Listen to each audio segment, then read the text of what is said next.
많은 영업자분들이 맨날 물어봐요. 나도 100명 물어본 거잖아. 도대체 파워 클로징을 알려달래요. 클로징이라는 게 정답은 없지만 제 생각엔 그래도 단장님은 영업을 어쨌든 11년 가까이 해오셨으니까 클로징이 정답은 없다는 건 누구나 다 알고 있잖아요.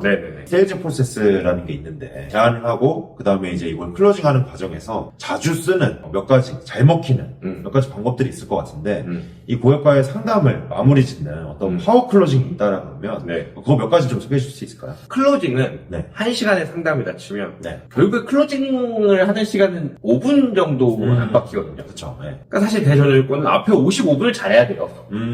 네. 근데 55분을 말아먹고 마지막 5분으로 뭔가 하려는 요행이 아니라 그런 마법 같은 일은 벌어지지 않고 그냥 똑같이 쓰는 이 5분인데 이 5분을 어떻게 좀 더 효율적으로 쓸 수 있냐는 알려드릴 수 있는데 질문을 해보면 될 것 같아요. 한 3가지 정도 질문을 해보면 될 것 같은데 이제 궁극적으로 쭉 상담이 끝나서 자 다시 돌아가서 첫 번째 오늘 나한테 상담을 받으려고 했던 이유가 뭐냐, 오늘 그 목적을 이뤘냐. 1시간의 상담을 했는데 나중에 이 질문을 던졌을 때 갑자기 뚱딴지 같은 소리 할 때가 있어. 그럼 55분 날려먹은 거거든요. 그렇죠.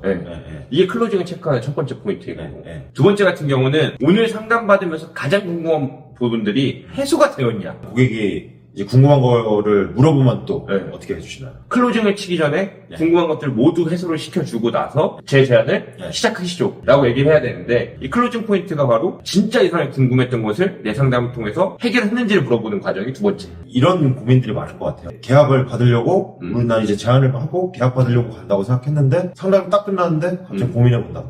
그죠. 보통 일반적으로 설계사분들이 가장 겪는 오류 중에 하나가 뭐냐면 그 고민이 뭔지 물어보면 그게 사실 대답을 해줄 건데 그걸 물어보지 않고 끝내거나 설사 물어본다 하더라도 그걸 이제 그 자리에서 해소시키지 않고 상담을 끝내거나 이런 일들이 좀 있는 것 같습니다. 그렇죠. 그리고 마지막 세 번째는 오늘 이 상담을 듣고 나서 저는 이제 지금 제안이라는 거를 할 건데 이 제안을 혹시나 망설여지게 되신다면 가장 그 결정을 망설이게 되는 고민거리가 무엇이냐라고 또 거절 한 번 더 물어보는 거예요. 그렇죠. 사실 이거를 확인하고 그걸 해소시켜주면 이제 그 다음부터는 이제 끝인 거죠. 뭐 멘트가 있나? 이런 것도 궁금하실 것 같아요. 네네네. 근데 사실 클로징 멘트들이 많이 있고 뭐 제가 쓴 서책자에도 많이 나오지만 사실 저는 지금도 항상 클로징을 하면 하는 멘트가 있어요. 저는 고객분께 이렇게 말씀드려요. 고객님, 제가 오늘 제안에 앞서서 마지막으로 제가 어떤 마음을 가지고 일하는지를 말씀드리고자 합니다. 전 2가지 확신을 가지고 일하는데요. 첫 번째 확신은 이 대한민국에 지금 30몇 개 보험사 중에서 상품이 수십 개, 수백 가지가 있을 텐데 적어도 제가 아는 지식 범위와 제 경험상 제가 오늘 고객님께 드리는 것은 그 많은 포트폴리오 중에서 가장 최고의 선택지를 제안드리는 겁니다. 이런 확신이 있을 때만 저는 제안을 하고요. 두 번째 확신은 대한민국에 40만, 50만 설계사가 있는데 이 중에서 제가 고객님한테만큼은 1등으로 잘할 거라는 확신, 이 2가지 확신을 가지고 일하고 있습니다. 이 2가지 확신을 가지고 제가 제안을 드리니 제 제안을 수긍해 주시겠습니까? 이렇게 이제 멘트를 합니다. 근데 이런 멘트가 되게 누가 보면 오글거리고 누가 보면 구태의연할 수도 있는데 사실 저는 오늘 무슨 얘기를 했냐면 뭐 영상을 보시는 분들한테 제가 자랑을 하려고 하는 건 아니지만 요새 제가 좀 리크루트 잘 되거든요. 그죠. 엄청 훌륭하시죠. 근데 제가 오늘 어떤 얘기를 했냐면 우리 이 앉아 계신 후보자분한테 어떤 얘기를 했냐면 이 GA 시장에서는 정보가 돈이다. 정보가 돈이다. 근데 우리 이제 이직하려고 하는 이 팀장님한테 정보를 덜 주면 덜 줄수록 나한테 마진이 많이 남는다. 근데 내가 여태까지 올해 한 해 리크루팅 굉장히 잘 된 이유가 있는데 나는 그 정보를 오늘 이 자리에서 다 풀어드린다. 근데 이런 사람은 앞으로 어떤 단장을 만나도 이런 설명을 못 들을 것이다라는 어떤 확신을 나는 갖고 있다 라는 걸 굉장히 구태의연한데 굉장히 자랑스럽게 얘기를 했거든요. 그게 왜냐면 저도 단장님도 이게 우리의 진짜 생각이니까. 그쵸. 진심이죠. 그러니까 파워 클로징 멘트는 결론적으로 배울 수 있는 게 아니라고 생각해요. 벤치마크는 하되 여러분들이 직접 여러분들 내면서 끌어올라가지고 느끼는 생각을 고객한테 전달하는 거. 그게 가장 확실한 파워 클로징 아닙니까? 라는 생각이 듭니다. 맞아요. 고객의 거절을 먹고 사는 직업이라고 얘기를 많이 하잖아요. 그죠. 고객이 거절하거나 고민을 하는 그 순간에 단장님만의 어떤 이걸 극복하기 위한 어떤 방법들이 있을 거란 말이에요. 근데 단장님이 저한테 지난번에 저 옛날에 A사 시절에 RP 축구 박스였다고 그리고 막 차양 머신이었다고 이렇게 말씀 많이 하셨잖아요. 그죠. 단장님만의 이 생각해볼게요 라고 얘기하는 고객에게 대응하기 위한 어떤 화법이 몇 가지가 있다면 그쵸. 소개를 해주시면 좋을 것 같습니다. 물론 이제 대전제 조건은 네. 이제 화법만으로 모든 게 극복되진 않는다라는 건데 네네. 이제 전제 조건 두 가지죠. 생각해볼게요라고 했을 때 첫 번째 그냥 상담에 애초에 다 잘못됐으니까 그냥 생각해볼게요가 나온 거 이건 답이 없는 거고 네, 네. 문제의 시발점을 찾아가지고 다시 돌아가서 이제 풀어내야 되는 거고 그러니까 상담은 잘 됐고 니즈가 됐는데 그냥 고객이 습관적으로 거절하는 경우에는 고객의 이제 화법을 통해 가지고 고객이 생각하기 그게 맞을 수도 있겠다라고 이제 생각을 바꿔야 되는데 저는 첫 번째는 제일 많이 썼던 건 이런 거죠. 그냥 생각해본다고 하셨는데 그러면 언제까지 생각해보시면 괜찮겠냐? 뭐 그럼 내일, 이번 주 이렇게 얘기를 하잖아요. 고객님 지금부터 그럼 이번 주말까지 일어날 일을 제가 지금부터 말씀드리겠다. 고객님 아마 오늘 지금 이 자리에서 나가시면 아마 버스 시간을 확인하실 거다. 그러면서 무슨 생각하시면 졸라 늦겠다 집에. 그래서 집에 가서 뭐 먹지?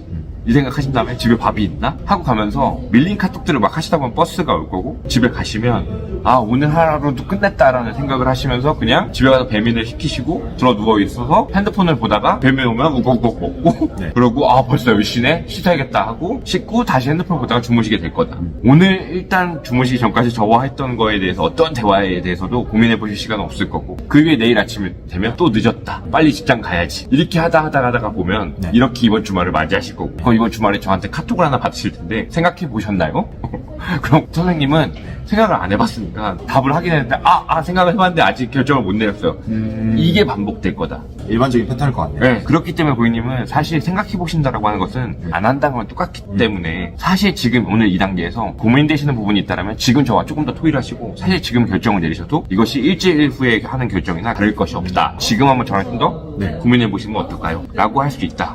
라는 거고 두 번째는 고객님 혹시 보험을 사람들이 언제 가입하는지 아시냐? 갑자기 내가 길을 가다가 오늘 보험 가입해야지 해가지고 보험 속에서 막 찾아가지고 연락을 해서 가입하는 경우는 거의 없다. 거의 없죠. 통상은 보험은 권유에 의해서 가입을 하는데 대부분 사람들이 우리 대한민국에 가지고 있는 보험들 중에 70-80%는 누군가가 권유했기 때문에 가입을 한 것이지 이것을 내가 은행을 찾아가서 갑자기 뜯어보고 가입하는 경우가 없다. 지금이 바로 그 순간인데 저는 그러니까 지금 권유를 드리고 있고 보통 고객님이 지금까지 가입해 오셨던 모든 보험들과 마찬가지로 이 권유에 대해서만 조금 더 고려해 보시고 선택을 하시는 것이 보험을 가입하는 일반적인 과정이기 때문에 지금 여기에서 고려를 해보시면 좋겠다. 그리고 저는 사실 이제 단장님 세일즈 프로세스 강의하면서 몇 가지 이제 좀 되게 괜찮게 생각했던 방법들이 있는데 그때 이제 말씀하셨던 것 중에 뭐 추정승낙법이라든가 동작소구법 이런 것들도 한번 소개를 해주시면 좋을 것 같거든요. 근데 뭐 추정승낙법 같은 경우는 대표적인 것들이 뭐 연금보험 같은 경우는 지금 매월 30만 원씩 10년을 내시고 이제 한 15년 정도 거치다가 55세부터 이제 연금을 받는 상품을 제가 설명드리고 있는데요. 55세부터 매월 70만 원 정도의 연금이 나온다라면 어떻게 좀 쓰고 싶으세요? 라고 물어보면 여기에 대한 고객이 직문즉답을 한다 라고 이 사람은 이미 이거를 청약했다라고 가정하고 답을 한 거기 때문에 청약 가능성이 높다라고 판단을 되는데 고객이 생각해본 적 없는데요? 그러면 그럴 수 있죠.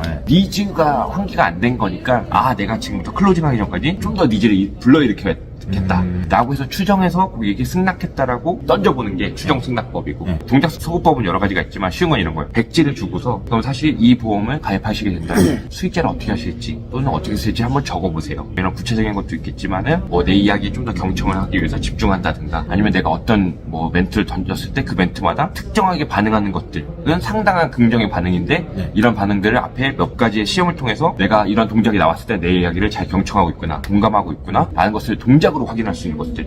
어떤 경우에는 이런 식으로 한번 써보시겠어요? 뭐 이런 식으로 하면서 이제 유도를 할 수도 있겠네요. 유도를 할 수도 있죠. 또는 이런 거예요. 고객님 혹시 부모님하고 되게 사이가 좋으시잖아요. 계실 때 이런 거였어요. 이런 질문들로 해서 이 사람이 이거는 이거는 되게 부정적인 반응이구나. 그쵸. 근데 고객님 휴가 받으셔서 여행 가는 거 되게 좋아하시구나. 저는 그것 때문에 뭐 이렇게 일을 해요. 이런 것처럼 질문 A, B, C를 통해 가지고 이 사람의 동작을 파악해서 강한 긍정, 일반적인 긍정, 부정을 동작으로 이미 내가 체크해 놓는 거예요. 그래서 그런 동작들을 통해서 클로징을 예비 클로징을 던졌을 때 어떠한 동작이 나오냐에 따라서 내가 클로징을 쳐도 되는지 안 되는지를 미리 파악하는 거예요. 사실 이제 우리 영업하시는 분들이 많이 하시는 거절을 처리하는 방법 중에 선거절이라는 것이 있는데 단장님이 어떤 경우에 선거절을 쓴다라고 얘기하면서 어떤 단어들을 몇 가지 얘기해 주신 적이 있는데 엄상 뭐 이런 것들을 얘기해 주시면서 소개해 주신 적이 있거든요. 거절을 할 때 보통 저희는 이제 별명 지어서 재미있게 불렀던 게 단박 거절하는 사람은 사실 보험 소개를 성장시키는 거고 질질 끌면서 할 것도 아니고 막 이 핑계 저 핑계 대면서 하는 걸 진상 친다고 하는데 우리가 이제 엄마 진상이라고 맨날 엄마 핑계 대면서 엄마 핑계는 안 하는 사람 와상 와이프 진상 근데 이런 것들을 사전에 선거절이란 건 고객님 오늘 이렇게 초회 미팅을 진행했고 다음번에 제가 이제 제안을 드릴 건데, 제가 이 일을 좀 하다 보니까 한 가지 알게 된 사실이, 제안을 했을 때 고객님은 너무 마음에 드셔도 어머니의 허락을 받아야 된다든가, 또는 자식의 허락을 받아야 된다든가, 와이프, 가족의 허락을 받아야 된다는 이유로 사실 제안을 받아들이지 못하는 경우가 있습니다. 그러면 사실 어차피 받아들이지 못할 제안이면 제가 제안하는 게 의미가 없으니 다음번 미팅 때는 결정권 있는 분과 같이 뵙으면 하는데, 고객님께서는 혹시 그러한 경제 결정권을 쥐고 계십니까? 아니면 누군가에게 허락을 득하셔야 됩니까? 를 미리 물어보면 부집이 안 맞아야 되는 거절을 피할 수 있는 것들, 이러한 기술이 이제 선거절이라고 볼 수 있다는 거죠. 고객님들한테 방문이 끝나고 나서 소개하거나 설명하는 절차가 끝나고 나서 고객님들한테 피드백을 받으신다 이렇게 그죠. 말씀을 하셨었거든요. 그 절차는 어떤 구조로 진행되는지 한번. 그러니까 이것도 사실 이제 광범위해서 사실 오래 말씀드릴 거지만 한 가지만 특징적인 말씀드리면, 예를 들어 이제 건강보험을 PT를 했다고 할게요. 오늘 쭉 보장성 보험에서 부족한 부분과 채우셔야 될 부분을 설명했었는데 가장 기억에 남는 거 한 가지만 말씀해 주세요 라고 했을 때, 그거 있잖아요, 저 뭐냐 치료비 잘 된다고 이러면 안 되는 거예요. 자, 고객님 그렇게 설명하시면 안 돼요. 그럼 저 욕먹는 겁니다. 자, 다시 한번 설명드릴게요 라고 해서, 우리 암 주요 치료비라고 해서 지금은 이제 없어졌고 한동안만 판매됐었는데, 우리가 기존 항암 방사선, 항암 약물처럼 여러 가지 비급여 치료들에 대해서 이렇게 세숫대에 물어봐서 딱 쏟는 것처럼 일정 금액이 차면 빵, 일정 금액이 차면 빵, 이건 통화원 진단비구나. 이런 것들처럼 오늘 내가 설명했던 것들 중에서 이 사람이 좀 더 알았으면 좋겠고, 그 다음에 이 사람이 정확하게 이 부분을 딱 기억했으면 한 가지를 피드백, 질문을 통해서 얼마나만큼 이해했는지, 그 이해가 안 되는 부분이 있다면 더 강조해서 설명할 수 있는 마지막 상담의 포인트가 이제 피드백을 받아서 이제 이것들을 얼마만큼 이해하는지 체크하는 것들, 이제 또 상담의 스킬 포인트가 되겠죠. 그러면 실제로 이 좋았던 점과 아쉬웠던 점에 대해서 고객님한테 상담이 끝날 때 물어보시는 거죠? 그쵸. 그럼 고객님이 솔직히 얘기할 때도 있어요. 근데 아까 그 말한 것들 중에 종수술인가? 그럼 뭐 수술하면 다 준다는 거야? 똑같은 금액 주는 거야? 이렇게 이제 뒤통수 때리는 질문을 하실 때가 있어요. 이해가 안 된 거지. 그럼 그런데 반드시 다시 짚어줘야 이 사람이 계약 가능성도 많이 올라간다는 거죠. 왜냐면 종수술비가, 아니면 또 엔대질병이 그냥 그런 건 줄 알았는데 다시 설명을 들으니까 이거 생각보다 괜찮은 거였구나 라고 그게 인지를 하고 집에 가야 다음번 내가 PT 때 모바일 청약 보냈을 때 할 확률이 높아지는데, 이런 피드백이 없으면 얘가 잘 들었는지 뭐 이해를 했는지도 모르고 계약을 안 한다고 하면 씩씩씩 되면서 나쁜 사람이라고 막 이렇게 욕을 해버리니까, 그게 아니라 설계사가 그런 것들을 피드백을 통해서 꼭 확인을 하셔야 된다. 또 한편으로는 고객한테 좋았던 점을 물어보면서 고객이 이 상담에서 이런 부분들이 좋았다라고 얘기를 하면서 그 긍정의 느낌을 또 다시 가질 수 있는. 그쵸. 이런 점도 있을 거예요. 맞아요. 그러니까 그런 것도 하나의 또 선거절이 되겠죠. 이런 내용들 참고하셔가지고 하면 좋지 않을까. 오늘 클로징을 하기 위한 몇 가지 방법을 소개를 해드렸는데요. 우리 RP 주코박스, 그 다음에 차용머신, 우리 신용기 단장님의 방법 참고하셔서 우리 고객님도 차약하시는데 한번 활용해보시면 좋을 것 같습니다.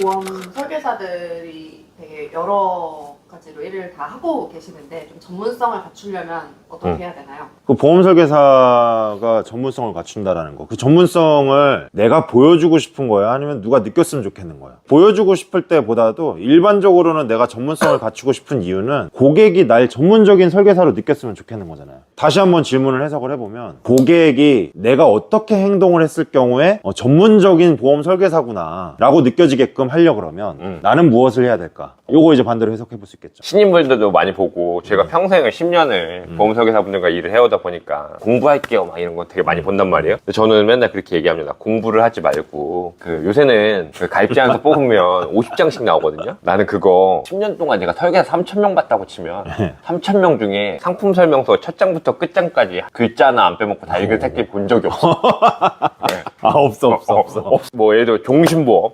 건강보험, 치매보험 한 개씩 뽑아놓고 형광펜 들고 빨간 펜 들고 네이버 켜놓은 다음에 처음부터 끝까지 읽으면서 모르는 단어 빼가지고 요약 쓰고 형펜 치고 이렇게 하면서 그 가입 제한서만 그냥 보종별로 한 개씩만 해도 엄청 전문적이에요. 아주 맞는 말이죠.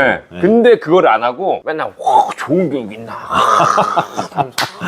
맞아. 이러면서 이제 교육 찾아다닌다고. 맞아. 제가 요새 저 단장님한테 이제 연금에 대해서 배울 때도 느꼈던 게 뭐냐면, 단장님 계속 연금 설계서 좀 읽어보세요. 설계 가입 설계서 뽑아서 일단 설계해보시고 그 다음에 설계 제안서부터 다 읽어보세요 라고 얘기했는데, 무슨 말씀하시는지 제가 정확하게 이해를 하겠는 게, 연금 가입 설계서에 나와 있는 내용을 내가 다 이해를 해서 고객한테 전달할 정도만 돼도 이해하기 쉽게, 그 정도만 돼도 전문성 갖춘다 이거죠. 그게 뭔 말인지 이제 이해가 되더라고요. 그리고 이제 여기 우리 단장님 포인트에 몸을 던져라 했잖아요. 전 이건 좀 다른 방식의 몸을 던져라요. 사실 저는 보험을 처음 처음 배울 때 거절을 당하는 직업이라고 배웠는데 네. 요즘 거절을 잘 안 당하는 것 같아요. 거절을 이제 피하지. 근데 전문성을 갖춘 방법 되게 쉬운데 우리가 만약에 연금보험이나 이런 걸 가져가서 지인 설계사요 친한 형님한테 갔다 이겁니다. 형님 이거 해가지고 세액공제가 되는 겁니다. 근데 형님이 그런 말 하는 거야. 야 세액공제가 아니라 소득공제겠지.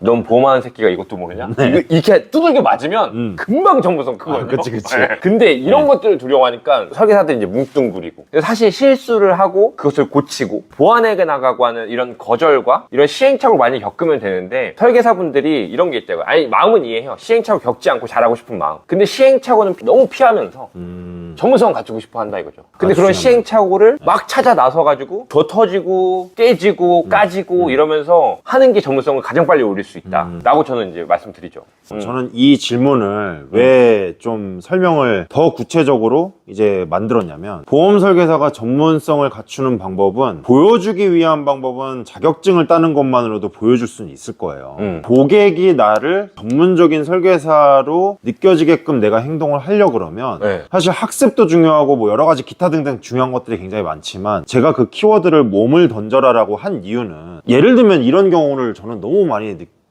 어떤 거냐면 고객이 이거 내가 보상 청구했는데 보험금이 좀 안 나온다 그러네요. 뭐 손해사정상과 뭐 한 사람이 연락이 왔는데 뭔 얘기인지 잘 모르겠어요. 이렇게 연락이 옵니다. 네. 단장님의 고객이 연락을 하면 단장 어떻게 대처하시겠습니까? 알고 있다면 바로 답변하겠지만 네, 모르겠다면 만약에 모르겠다. 수단과 방법을 안 가리고 찾겠죠. 네, 근데 보험금이 이제 이렇게 저렇게 해서 안 나올 것 같아요 라고 얘기를 했을 때 네. 단장님은 그걸 알아보기 위해서 누구한테 먼저 전화를 하실 것 같아요? 사람을 괴롭히기보단 네. 일단 구글링 하거나 네이버를 네. 먼저 검색하고 네. 그 다음에 손해사정사한테 얘기를 하거나 아니면 보험금 청구부서에 전화를 하거나 헬프데스크에 전화하거나 네. 기타 등등들의 절차가 네. 있겠죠? 아주 제가 듣고 싶은 네. 말씀을 해주셨는데 간혹 요새 설계사분들이 네. 뭘 자꾸 회피를 하냐면 손해사정사가 뭐가 조사만 떴다 하면 일단 무서운 거야.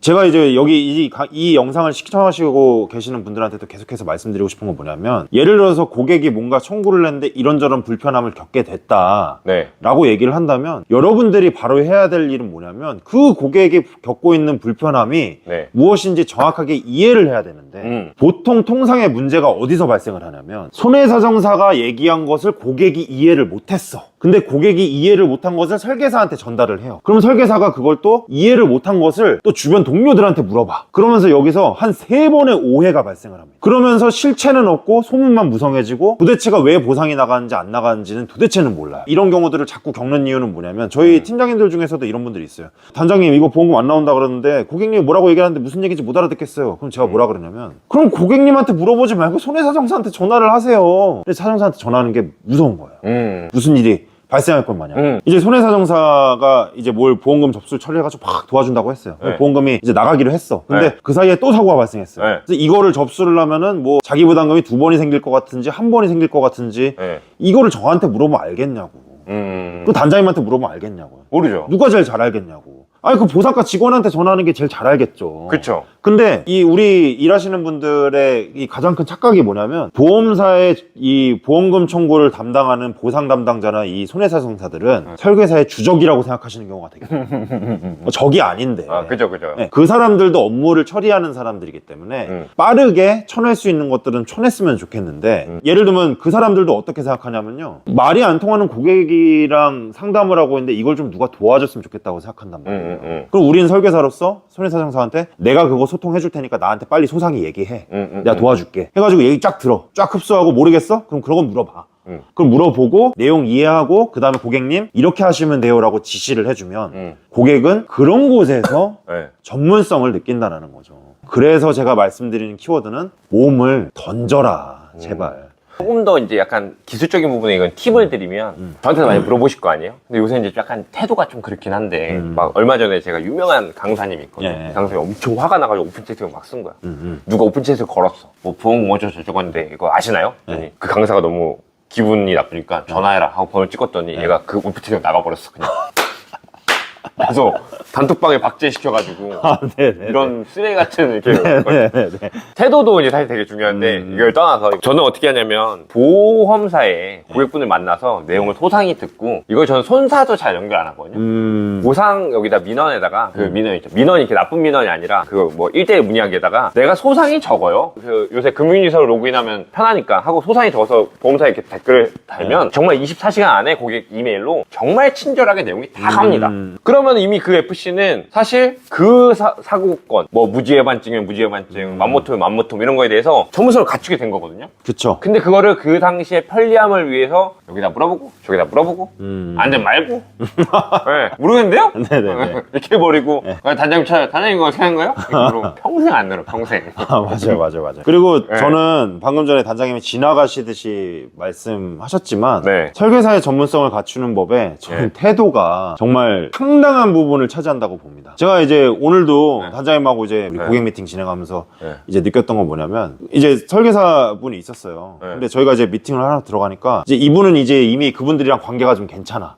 근데 이제 우리는 초면인데 이제 그 설계사분이 명함 좀 드리세요 이렇게 얘기하는데 네, 네. 나는 이제 거기서 이 모든 미팅이 그냥 그 한마디에 다 날아가서 전문성이 명함 좀 드리세요 이 애티튜드에서 사실 여러분들이 전문성을 갖추는 게 결국은 고객이 전문가처럼 느꼈으면 좋겠는 거잖아요. 항상 이거 역지사지인데 여러분들은 어떤 사람을 만났을 때 이 사람이 전문가로 느껴지는가를 나한테 대입을 하면 여러분들이 전문가가 되는 거예요. 여러분들의 문제를 적극적으로 해결해주고 무엇을 물어봤을 때 신속하게 해결해주고 정확한 답을 찾아주고 뭐 이제 대충 하려 들지 않고 그리고 그러면서도 동시에 태도도 굉장히 전문가스러워. 맞아요. 막 싸구려가 아니야. 이런 것들이 종합적으로 이제 판단이 되었을 때 고객이 여러분들을 전문가로 이제 느껴진다라는 거죠. 그렇죠. 네. 네. 이게 정리하면 그런 것 같아요. 여러분들이 만약에 배관이 터졌어요. 집에서 막 물이 샙니다.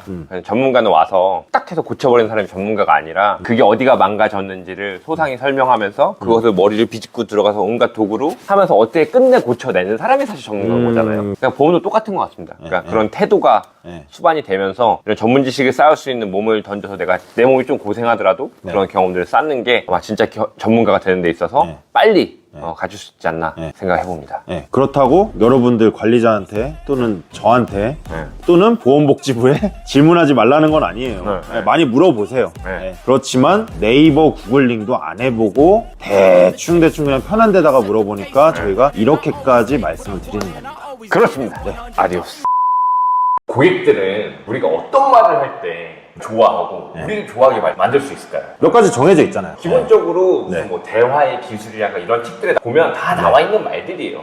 근데 보통 영업할 때 가장 많이 쓰는 방법 중에 하나가 이제 칭찬을 하는 거죠. 칭찬은 그냥 하는 게 아니라 아주 구체적으로 정말 실감나게 칭찬을 해야 된다는 거죠. 칭찬도 되게 조심해야 되는 게 어떤 경우에는 잘못하면 이게 비꼬는 것처럼 들릴 수도 있거든요. 영화에 보면 많이 나오는데 우리가 가정을 해보죠. 한 50대에 중반의 여성을 만났어. 하수는 어떻게 칭찬하냐면 만나자마자 칭찬을 해요. 너무 젊어 보이세요. 너무 예뻐. 이것도 너무 좋지. 이렇게 1차원적인 칭찬을 잘 못하는 사람들이 많으니까. 근데 저라면 어떻게 하냐면 몇 가지 질문을 물어봐. 제가 대충 연배를 보니까 아드님이 한 중학생 정도 됐겠네요. 50대 중반. 스몰 토크지. 웃겠지. 근데 이게 아니야. 실제로 뭐냐면 저희 아들은 대학 다녀요. 아니면 직장 다녀요. 그러면은 또 여쭤보는 거예요. 아니면 직장 어디 다니세요? 물어봤을 때 뭐 괜찮은 직장 다닌다 그러면은 난 그걸 칭찬한 거예요. 그러니까 저도 지금 이제 자식 키우는 입장이지만 사실 그게 얼마나 엄마의 오랜 시간 동안의 케어와 노력과 헌신이 들어가야만 키우는 것 같은데 그것만은 좀 너무 훌륭하다고 저는 생각이 듭니다. 오늘 저 보험 상담을 하기 전에 먼저 제가 보험에 대해서 모르는 거 알려드리겠지만 저도 아이 키우는 아빠 입장으로 오히려 반대로 많은 것들 좀 배울 수 있는 시간이 되면 좋겠습니다. 이런 식으로. 제가 옛날에 사무실에서 일할 때 여자 팀장님들이 사무실에서 나리선 칭찬이 있어요. 나리선 칭찬. 뭐예요? 이거 뭐냐면 비꼬는 건데 립스틱을 바르고 있어요. 옆에서 이렇게 앉아있다가 오늘은 뭐 저기 남자 고객 만나러 가나 봐. 이러면서 이렇게 나리선 칭찬할 때가 있거든요. 갑자기 지금 그게 확 생각이 났어요. 그러니까 옷 입은 것도 똑같은 거예요. 저는 이렇게 2번 칭찬하는 걸 잘하는데 이거를 의도적으로 하는 게 아니라 하다 보니까 저도 습관이 됐어요. 고객님을 만났는데 실제 옷을 너무 예쁘게 입고 나왔대요. 오늘 패션이 너무 예쁘세요. 젊어 보이세요. 이렇게 얘기를 하고 있다가 상담을 하다가 저는 중간에 뭐냐면 상담 한 30분 정도 진행했어. 근데 진짜 예쁘게 입으셨다고. 불현듯 생각난 것처럼 한 번 더. 한 번 더. 네. 이러면 이게 찐이거든요. 이건 진짜 칭찬 같거든요. 이 경지는 뭐냐면 나는 그게 진짜 칭찬이야. 그냥 칭찬하라고 해서 눈에 보이는 거 대충 하는 게 아니라 진짜 진심으로 내가 이 사람의 좋아 보이는 거, 예뻐 보이는 게 뭐가 있는가. 네. 이 사람이 가지고 있는 것들 중에서 훌륭해 보이고 이 사람이 칭찬받아도 마땅할 만한 뭐가 과거의 스토리나 이런 것들이 있는가를 찾아내는 거죠. 근데 그것도 사실 저는 스킬인 것 같아요. 우리나라 사람들이 보통 이제 칭찬받는 거를 익숙해하지 않는데 우리가 또 영업사원으로서 찾아내서 영업사원이라서 나한테 하는 얘기가 아니라 내가 오늘 진짜로 옷을 좀 잘 입었나 보다. 이 사람이 칭찬하는 걸 보니까 그런 느낌이 들 정도로 우리가 관찰력이 또 좋아야 되고 그쵸. 칭찬도 진심을 담아서 얘기해야 되는 거죠. 이것도 의도적으로 하다 보면 늡니다. 그런 것 같아요. 두 번째도 잘 아는 거지만 끝말 따라하기죠. 저는 끝말 굉장히 잘 따라하죠. 뭐 예를 들어서 힘들다 그러면은 그쵸, 너무 많이 힘들죠. 끝말을 따라하는데 그냥 따라하는 게 아니라 맞아요, 많이 힘들죠. 그쵸, 그럴 수 있어요. 이런 식으로 얘기하면서. 실제로 공감이 들어간 채로 따라하는 건데 하수는 좀 잘못 따라하잖아요. 하수들은 예를 들면 힘들어 해보세요. 힘들어요. 힘들어요.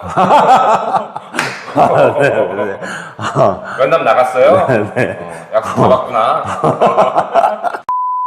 이 말을 따라할 때 되게 중요한 게 뭐냐면 그 말이 사실 이 감정이 담겼는지 안 담겼는지 금방 알아채거든요. 그 끝말을 따라하는 그 순간에도 그 사람이랑 눈을 마주치면서 대화를 해줘야 되는데 이런 사람들도 있어요. 잠깐 이렇게 보면서 네, 힘들어요 이러면서 막 얘기하는 사람들도 있거든요. 고얘기 이런 거요. 이거 옛날에 아는 친구한테 들어줬던 건데 진짜 오랫동안 봤는데 제가 그때 결국엔 깼어요. 제가 그러면 진짜 친하셨던 친구분한테 고객님은 잘 믿고 설명도 충분히 잘 드리고 가입을 하셨지만 어쩔 수 없이 깨셨구나. 이렇게. 그러면 이제 고객이 공감받는다는 느낌이 들죠. 그렇죠. 그때도 얼마만큼 많은 고민을 하시고 깨셨겠어요. 되게 안타깝지만 어차피 벌어진 일이니까 지금부터 어떻게 할지 저랑 같이 이야기 나눠보시죠. 이런 식으로 끝말을 따라하는데 여기다가 감정도 덧붙이고 내 진심도 덧붙이고 한 달은 훨씬 더 좋은 다라기가 된다는 거죠. 저희 사무실에서 일하는 부부 설계사분이 여럿 있는데 그 부부 설계사분의 남자 팀장님한테 집에서 이 여자분이 밖에 나와서 일하실 때 아이도 지금 나이도 어린데 얼마나 힘들겠냐. 근데 그 부분을 알고 계시지 않냐 라고 얘기를 하면서 저는 또 뭐라 그랬냐면 근데 그럼에도 불구하고 당신이 더 힘들 것 같다. 근데 문제는 뭐냐면 집에 들어가서 공감을 좀 해줘야 된다. 그 사람 너무 외롭다 지금. 그렇게 얘기했더니 자기 공감해준다는 거예요. 근데 그 공감이 그냥 예를 들어서 나 오늘 힘들어서 출근 못할 것 같아 라고 얘기했을 때 팀장님의 공감은 뭐냐, 그래? 그러면 힘들면 쉬어. 이건 공감이 아니다. 왜 힘든지에 대해서 공감을 같이 해줘야 된다. 그러니까 그런 부분들을 좀 잘 따라해야 된다라는 세 번째는 이제 내 행동의 구체적인 이유를 제시하라 라는 건데 이건 어떤 거냐면 고객님 제 고객 되시면 잘해드릴게요 이렇게 얘기하는데 그 잘해드리는 거에 대한 이유가 없어. 저라면 이렇게 얘기해요. 고객님 제가 생판 모르는 나무를 만나서 생판 모르는 분께 전화를 드렸고 첫 번째 만나고 두 번째 만나면서 저는 생각보다 고객님에 대해서 많은 이야기 들었고 생각보다 고객님한테 제 이야기를 존중받고 잘 들어주신다는 느낌을 받았습니다. 그렇기 때문에 저는 고객님을 꼭 제 고객으로 만들고 싶고 고객님을 통해서 저는 앞으로 많은 분들을 소개받아서 제가 잘 먹고 잘 살아야 되기 때문에 고객님께 진짜 잘하려고요. 그리고 내가 오늘 선물 하나 사왔어. 고객님 이거 오면서 제가 챙겨왔어 이게 아니라 저는 이렇게 얘기해요. 고객님 이거 제가 지난달에 지금 제가 제안드린 건 뭐예요? 메리츠 화재지만 교보생명에서 일을 잘했다고 이런 걸 받았는데 제가 속으로 생각했잖아요. 이번 달에 상담하는 고객분들 중에 제가 지난달에 받은 상품을 제 이야기 제일 잘 들어주는 분께 드려야겠다. 그래서 오늘 이걸 다 가져왔습니다. 약간 이런 느낌. 근데 지금 말하는 게 다 일맥상통하는 부분이 좀 있거든요. 뭐죠? 이 지금 1번 뭐 칭찬해라, 끝말 따라해라, 뭐 구체적으로 이유를 들어줘라 이렇게 얘기를 했는데 단장님이 하시는 말씀이 대다수가 다 뭐냐면 쉽게 얘기하면 좀 생색내기야. 근데 그 생색을 좀 고급스럽게 내는 거죠. 우리 속된 말로 이제 짜치지 않는다고 정말 좀 고급스럽게 이 생색을 내는 방법을 좀 얘기해 주시는 것 같아요. 근데 이게 왜 짜치지 않냐면 전 진짜 진심이에요. 그러니까 진짜로 내가 생각을 해본 거예요. 이 사람을 내가 보험을 팔고 싶다보다 이 생각이 좋거든요. F실 때 이 사람을 내 고객으로 만들고 싶다. 이 생각이 진짜 진심이 되니까 그런 말들이 나가는 것 같아요. 그리고 또 고객들이 좋아하는 말투 중에는 어떤 것들이 있냐면 고객은 모든 게 다 좋다고 얘기하는 사람을 신뢰하지 않아요. 이러이러한 장점이면 이러이러한 단점도 있다고 꼭 얘기를 해줘야 돼요. 제가 설계사분들을 만나도 마찬가지고 고객분들도 마찬가지고 모든 게 다 좋아. 그러면 속으로 무슨 생각을 하게 되냐면 그럴 것 같진 않은데 뭔가 단점이 있을 것 같은데 라고 생각하기 마련이거든요. 근데 외려 단점을 내가 먼저 오픈해서 알려주는 거지. 이런 부분들은 단점인데 네. 그럼에도 불구하고 이런 장점들이 있기 때문에 이렇게 선택을 하시는 게 좋습니다. 라고 얘기를 하면은 단점이 있는 걸 알아도 그래 장점이 좀 더 큰 것 같으니까 라면 합리적인 선택을 했다고 생각하는 것 같아요. 그 예를 하나 들어보면 단장님이 최근에 강의한 영상에 보면 이런 것들이 있어요. 고객님 혹시 이 보험 상품 지금 가입하고 계신 게 과거에 표준치료 가입을 하셔서 지금 여기에 부담보도 걸려있고 할증도 되어 있어요. 근데 이것을 지금 현재 나오는 최근 출시되는 유병자 안편 상품을 바꾸시면 부담보도 없고 할증도 없네요. 네. 이렇게 좋은 걸 안 할 리가 없지 않습니까? 다만 안편 상품이기 때문에 애초에 보험료 산정될 때 약간 올라 있는 정도는 네. 있을 수 있기 때문에 이런 부분들이 있지만 사실 장기적으로 따져보면 여러 가지 보상 사례를 놓고 봤을 때는 훨씬 더 유리합니다 라고 하는 것처럼 중간에 단점을 살짝 섞어주는 거. 치명적이지 않은. 그렇죠. 단기납 중심도 마찬가지예요. 네. 고객님 이거 막 7년 내고 10년 있으면 환급률 몇 프로에다가 물가 상승률이 어떤데 그냥 막 목돈 모으시고 다 좋아. 네. 단점이 없어. 근데 유일한 단점은요 고객님 약정되지 않은 시간에 깨시면 해지한금이 적을 수 있습니다. 근데 고객님 애초에 우리는 이거 가입하는 목적 자체가 중장기 플랜으로 가입하는 거고 가입하지 않고 이 기간까지 가야 고객님 원하는 목적 자금을 받을 수 있기 때문에 깰 일은 없지 않습니까? 라고 이렇게 얘기한다라는 네. 거죠. 근데 이 화법이 너무 좋은데 이거를 잘못할 경우에 네. 단점이 두드러지면 안 된다는 거예요. 그렇죠. 그래서 이를테면은 네. 갑자기 고객이 그 얘기를 듣다가 네. 중기에 해지하면 돈을 하나도 못 받는다고? 내진 적게 받는다고? 맞아요. 이런 생각이 들진 않게 해야 된다는 거죠. 그렇죠. 근데 반대로 진짜 고수는 한 번 더 파. 여기에 관심을 갖게 해놓고 네. 이거를 상쇄할 만한 기가 막힌 RP를 준비해놨거든. 네, 네. 그런 경우도 이제 먹힐 수 있다는 거지. 이를테면 중간에 해지하면은 환급금이 덜 나올 수 있기 때문에 네. 강제성이 있어서 목돈을 모으기 좋다라던가. 보험회사는 중간에 해지하면은 환급금이 좀 적을 수 있기 때문에 그만큼 높은 이자를 부여할 수 있는 상품구조가 완성되어 있는 거다. 이런 것을 활용하는 거다. 네, 네. 고객님이 이기냐, 네. 금융사가 이기냐. 약간 실제로 단기납 종신이 납입기간 중도에 해지려면 해지환급을 덜 주는 대신 환급률을 또 높게 주는 상품이기 때문에 그렇죠. 그거를 그냥 아예 까놓고 얘기하는 거네요. 그렇죠, 그렇죠. 은행에서 그냥 환급률만 가입한 분들, 이런 것도 설명 안 듣고 분들 다 깰 거다. 그 해지환급금을 드리는 거다. 고객님은 저와 같이 1차 미팅, 초회면담, 2차 면담까지 해가지고 충분히 설명을 들으시고 이거에 대한 계획과 구체적인 이런 것들을 다 확인하시는 후에 가입하시니까 이런 느낌으로. 어쩌면 그걸 깨는 미련한 사람들의 해지환급을 내가 받는 거니까 이득이라고 생각할 수도 있겠어요. 그렇죠. 그런 느낌. 네. 이 있어서 정리하면 꼭 장점을 몇 가지 얘기했다면 단점도 네. 극복 가능한 단점을 한두 가지 정도는 섞어줘라 네. 라는 거죠. 맞습니다. 네. 마지막으로는 네. 이제 고객의 사소한 것을 네. 내가 기억해놨다가 네. 그걸 반드시 언급을 해주는 거죠. 그런 거죠. 그런 네. 거죠. 근데 그런 방법 중에 저는 이제 어떤 게 있냐면 네. 저도 사실 그렇게 기억력이 좋은 편이 아니에요. 네. 그래서 이 사소한 것을 기억하기 위해서는 당연히 평소에 네. 고객과의 대화를 통해 정보 수집을 잘 해놨어야 되고 네. 그 다음에 그 정보 수집을 내가 보일 수 있는 데다가 잘 기록을 해놓는 건데 맞아요. 저는 그 중에 가장 좋은 게 핸드폰인 것 같아요. 네. 핸드폰에 네. 그 사람의 대화명을 저장을 할 때 예를 들어서 배우자, 자녀의 이름을 같이 기록을 해놓는 거죠. 그죠. 전화가 올 때 이름이 같이 떠. 전화를 받다가 네. 아, 혹시 그 아들 웅이는 잘 지내나요? 이렇게 얘기를 하면서 대화를 하면은 고객이 맞아요. 내 아들 이름을 기억하나? 이렇게 생각할 수 있잖아요. 직업적인 것들도 될 수가 있는데 네. 초회 면담을 했어요. 그때 막 이런 사람 직업에 대한 얘기도 했었어. 이분이 마트 캐셔인 거예요. 캐셔. 네. 그거 알고 지나갔어. 왜냐면 고집을 받아야 되니까. 2차 면담하고 체결 면담이 다 끝난 다음에 선물을 주는데 이걸 주는 거예요. 이런 테이핑? 오래 서 있는 분들 무지의 관절. 갈증을 예방하는 깔창이라든가 이런 것들 선물로 드리면서 제가 지난번에 캐셔로 일하시면서 다리에 부종도 많고 하다고 하셨는데 네. 요새 가장 핫한 인스타그램에서 되게 핫한 아이템인데 제가 그거 생각나서 좀 선물로 저 믿어주신 신뢰에 대한 대가로 좀 선물로 드립니다. 이렇게. 네, 알고도 당할 것 같아요. 그죠. 아, 이 사람 진짜 센스 있다. 네. 이러면서. 그리고 뭐 택시기사다 네. 아니면 뭐 자영업을 하신다 이러면은 네. 이런 것들을 기억해놨다가 뭐 선물을 주거나 아니면 내가 뭔가 적절한 비유를 들 때 네. 그런 것들을 기억해놔가지고 다시 언급을 하면서 상담을 이어나가면 고객들이 몰입도가 달라진다는 거죠. 근데 이게 진짜로 사소한 거여도 되고 그게 돈이 들어가지 않아도 되는 것인데 네. 저는 실제로 제가 단장님네 식구들이랑 같이 여행 갔을 때 제가 너무 감동받으면서 눈물 흘릴 뻔했던 기억이 뭐였냐면 네. 제가 사실 이 장거리 비행 여행 아주 취약하지 않습니까? 네. 그래서 비행기 여행을 가는 동안 너무 고통스러워하는 걸 단장님네 지사님 보셨단 말이에요. 맞아. 근데 돌아오기 전날 저한테 여행 티켓 번호를 달라 그래서 뭐 이걸 가지고 사기치진 않을 거니까 네. 당연히 그냥 아무 생각 없이 보내드렸는데 네. 그걸 가지고 지사장님이 자리를 예약을 해주셨잖아요. 큰 대로. 그래서 그걸 탁 당하는 순간 너무 충격적이면서 이걸 기억을 해주셨다고? 그쵸. 네, 이거 너무 감동받은 거예요. 그러니까 사실 이 고객의 정말 사소한 것을 기억한다라는 게 정말 의미 있는 부분인데 그게 막 크지 않아도 된다라는 거죠. 그쵸. 정말 그 사람과 연관되어 있는 직업과 연관되어 있는 것일 수도 있고 뭐 그 사람과 가족과 연관되어 있는 것일 수도 있고 그쵸. 그런 분들 기억해서 챙겨주는 거. 맞아요. 여러분들 고객분들을 좀 잘 떠올려 보시고 이렇게 상담할 때 쓰신 것들을 잘 확인해 보시면 체크할 만한 것들이 많을 거예요. 네. 특히나 뭐 1년 있다가 다시 만났을 때 내가 작년에 출산 계획이 있었다는 걸 들었어요. 그러면 애기는 지금쯤 돌 지났겠네요? 뭐 이렇게 얘기하면서 그런 것도 기억해? 라고 하는 것들처럼 네. 그런 것들을 좀 사소하게 기억할 만한 것들. 하지만 고객이 이 사람 나에게 충분히 집중하고 있고 내가 이 사람한테 그 수많은 원오브댐이 아니라 내가 진짜 온리 원으로서 이 사람한테 기억되고 있구나 라고 할 만한 것들을 언급해 주신다면 그분들이 정말 좋아하고 신뢰할 수 있는 말투가 되지 않을까 싶어서 오늘 영상 준비해봤습니다. 전 나는 솔로 애청자라 이번에 어떤 것들이 있었냐면 거의 다 됐어 남자 여자가. 근데 여자가 한순간에 남자한테 맛이 가요. 밥 먹다가 담배 피러 갔다 오거든. 여자가 마이크 차고 있잖아. 이게 들어간 거예요. 끝났어 그냥. 마이크에 담배 피는 소리가 들어갔다고. 그걸로 끝났어. 뭐냐면 고객을 상담할 때 내가 정말 열심히 잘 했음에도 불구하고 이 말을 써가지고 한 번에 맛가는 경우들이 있거든요. 죽 써서 개준다. 이런 경우들 어떤 것들인지 오늘 정리해드리고자 영상을 찍습니다. 내가 고객을 위한 것 같지만 굳이 언급해서 생각나게 만드는 거. 첫 번째로는 저 이제 수수료에 관련된 얘기를 하는 거예요. 그쵸.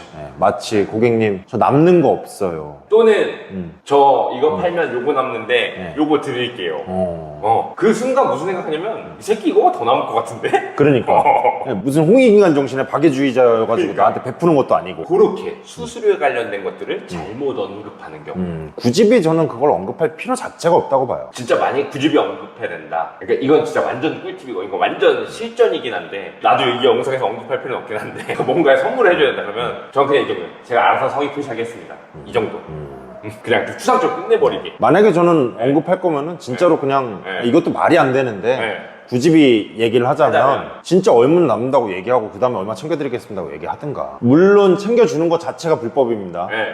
우리 1년치 보험료의 10% 또는 3만원 중에 작은 금액을 선물로 고객한테 할 수 있기 때문에 그렇죠. 그거 이상은 하시면 안 돼요. 이런 거요. 그러니까 이게 얘기가 나왔으니까 매듭을 줘야 될 것 같아가지고. 그러니까 고객이 어쨌든 막 얘기를 하다 보면 뭐 태학원 같은 경우 이런 거 어디 가면은 나도 알아. 나도 애를 낳아보니까 우리 와이프도 나한테 안 되겠대. 웨딩페어 가서 하면 뭐 이만큼 준대요. 이런 특수한 경우에는 저도 뭐라고 하냐면 그한테 적절하게 제가 애기들 필요한 거 선물로 보내드릴 테니 그냥 요 정도에서 끝내야 되는 거지 수수료가 몇 배가 나오고 뭐 얼마를 주고 막 이런 거 갈 필요 없다는 거죠. 괜히 안 해도 될 말을 해가지고 고객의 의심을 사지 말자. 그렇죠.